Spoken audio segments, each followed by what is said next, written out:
Le passage à la nouvelle année n'a émoussé en aucune manière la détermination des travailleurs du ministère de l'économie et des finances. Ils ont tenu hier un sitting pour exiger une fois encore la réapparition de leur collègue et ami Pierre Hubin Dainvo. Ils ont lu également une motion au ministre de tutelle qui, à son tour, leur a adressé un message. Suivons ce extrait.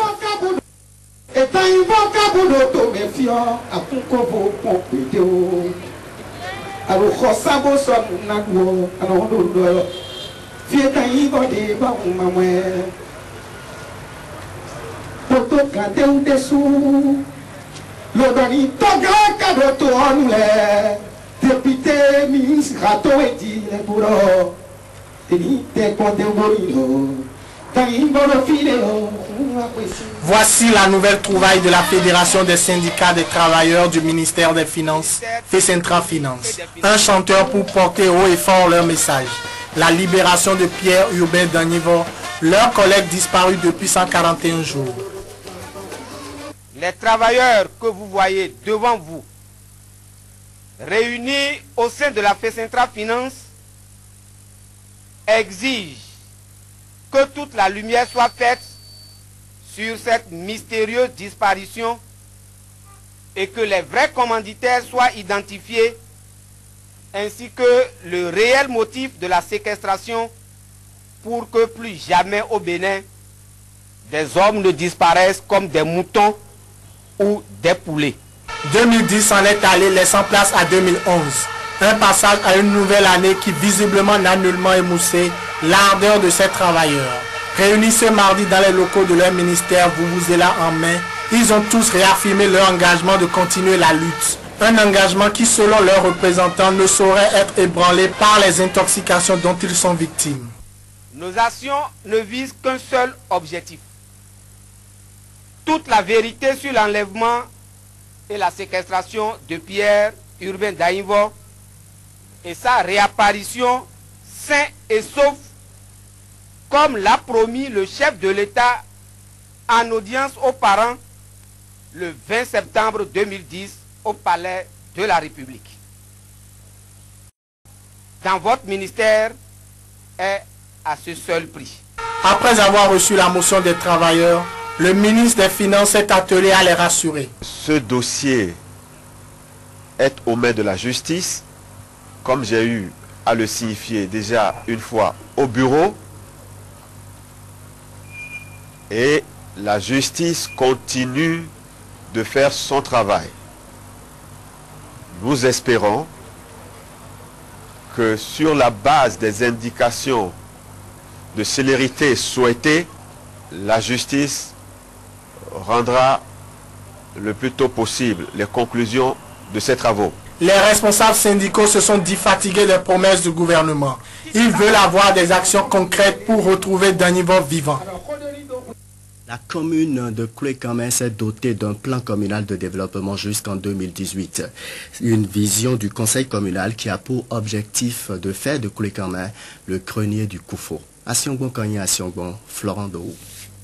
La commune de Koulékamé passe à la vitesse supérieure. Le 29 décembre 2010, lors de la session ordinaire adoptive du budget primitif, elle s'est dotée d'un plan communal de développement. Un plan de développement deuxième génération conçu pour être appliqué jusqu'en 2018 grâce aux partenaires. Nous avons amorcé depuis un moment l'élaboration d'un plan communal de développement deuxième génération. Grâce à l'accompagnement de notre partenaire privilégié PAPDC, c'est-à-dire la CTB. La CTB qui est une structure belge qui a accepté d'accorder une dotation directe, respectivement à 25 communes, c'est-à-dire 12 dans le département du Bono du Koufo et 13 dans le département de la Dakora Donga.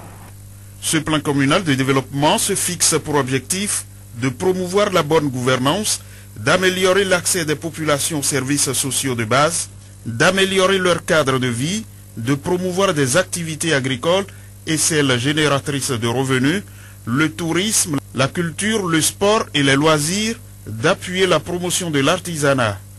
Nous sommes allés à une autre étape qui est donc de la vision et de la définition des orientations stratégiques. Et nous avions dit ensemble, à travers notre vision, que Koulé-Kamé est, en 2018, une commune désenclavée et assainie, grenier du Koufo, à économie forte et le carrefour de l'excellence pour le bien-être social. Ces différents programmes sont déclinés en 27 projets ayant des objectifs spécifiques. Le coût global de ces programmes est estimé à près de 3,5 milliards de francs CFA. Opération coup de poing du commissariat de Dantokpa pour libérer quelques rues du marché. Une opération qui fait grincer des dents de chez certaines commerçantes qui ont subi les dégâts. Rudolf Karl, Barnabé Masson pour le constat. Très mauvais début d'année pour ces commerçantes du marché d'Antokpa. Ce mardi matin, une partie de leurs marchandises a été réduite en ordures, bonnes pour la poubelle, des pertes qu'elles ont du mal à digérer. Leur malheur vient d'une descente musclée des éléments du commissariat de Dantokpa avec en tête leur chef. Bon, en fait, on était là ce matin quand le commandant était venu sans avertir. Vous avez vu les dégâts? Non, il est venu avec sa voiture, une voiture 4x4 pick-up. Il rentre dans les veins, il part derrière, il rentre, il part derrière. Moi, je ne comprenais pas. Devant là-bas, il a fait la même chose. Il y a d'autres qui prennent des tomates aussi. Mais on ne comprend pas. On ne comprend pas.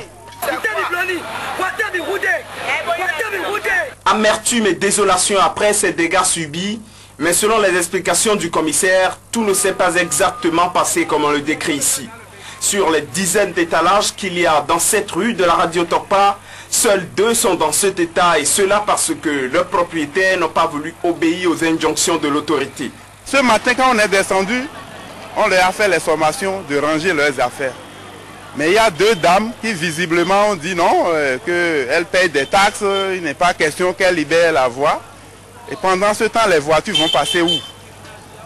Et comme elles ne veulent pas répondre aux sommations, on a dû faire du forcing pour dégager la voie parce que force doit rester à la loi. Après plusieurs missions de sensibilisation, Nazaire Rounonkpe est passé à la manière forte pour remettre chacun à sa place, car comme il le dit, les commerçantes ne respectent plus les limites entre leurs magasins et la rue publique, créant très souvent de la peine aux usagers qui éprouvent toutes les difficultés pour circuler.